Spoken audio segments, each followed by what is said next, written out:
We might have to take turns. Yeah, we might.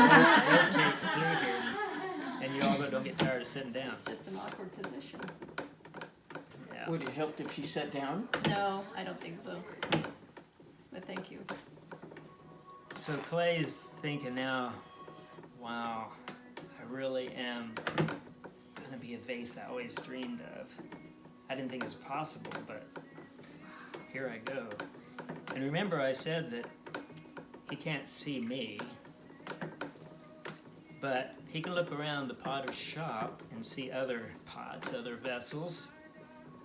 And just looking around, he notices something already that, wow, I'm taller than most of the pots in this shop. I must be somebody pretty special.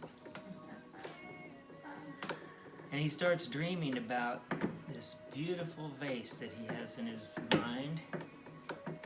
You know, he's going to, imagines himself ending up in a museum of fine art somewhere. Some place where you have to pay to go in and look at him. And probably they'd put him in a glass case so nobody, get their grimy fingerprints on him, and maybe even armed guards on either side of the case just to make sure nobody breaks in and tries to steal him because it's so beautiful.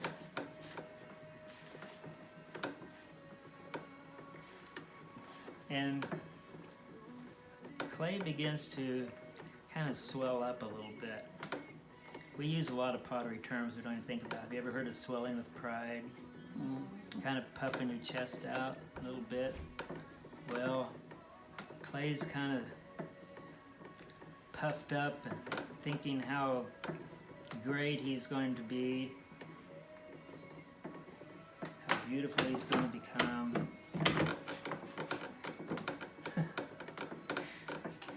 James had to learn a lot of things in the last couple of weeks that I normally do that I can't do, and she's doing for me, which she's been doing wonderful, by the way, mixing clay and doing a lot of heavy lifting and stuff, but she's finding out that being a potter is not all fun.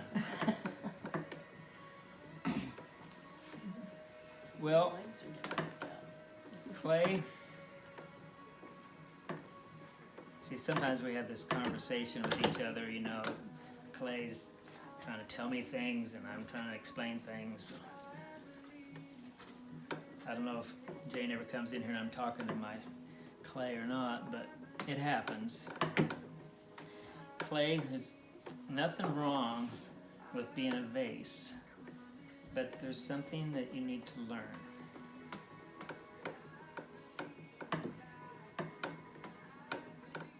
Ouch. Ooh. I thought, what in the world? Why'd you do that?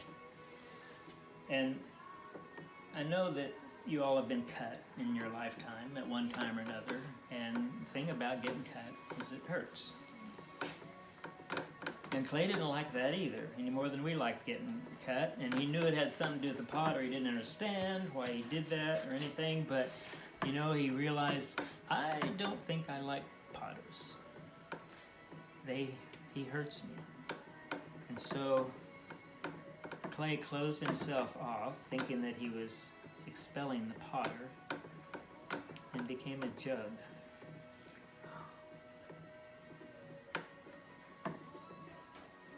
So now, the potter can only stick his finger in there, and that's about it. Now a jug, oh, and I forgot to tell you about vases real quick. I forgot this part. A vase reminds me of certain people, certain lifestyles, positions, occupations in our world that are at the top. Whether it's movie stars or rock stars or football players or basketball players or politicians or kings and queens, whatever it may be, there are people at the top that have important jobs. Not that all of that's bad, but not everybody can be a vase, and the danger of being someone that everybody looks up to is we have a tendency to start looking down on them. And that's where Clay was. And that's why he got cut off the first time.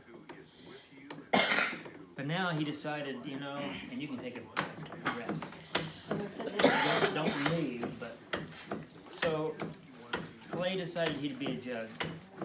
Now, a jug is a vessel that was made for storing liquids. Back in the day, before they had refrigerators and all the